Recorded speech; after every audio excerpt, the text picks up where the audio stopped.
ang tamang paraan ng paggawa ng popcorn. Papainit po tayo ng kawali. Pagkatapos, ilalagay na po ang kaldero. Matawag dyan. Tapos, ito pa ay non-stick. Tapos, pag mainit na, lalagay na natin yung corn. Tapos, tatakluban. Huwag pong kalimutan ang takluban. Kasi yan po ay tumatalon-talon. So, ayan po siya.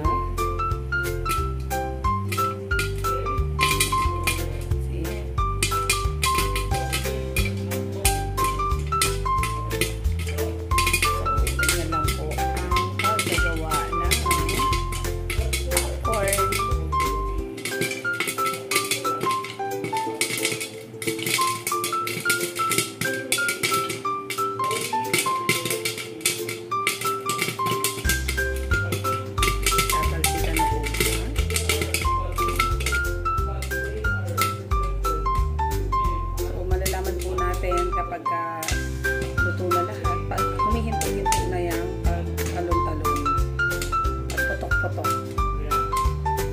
Yes, ayan po siya. Tcharan! Luto na ang popcorn. Luto na po ang popcorn. Lalagyan na lang po natin yan ng cheese. Cheese powder.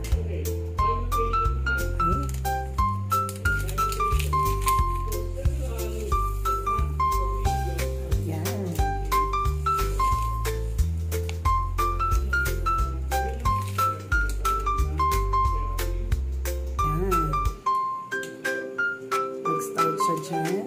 Yan. Yan ang itsura na. Yan. Popcorn. Tapos, naman siya pag niluluto.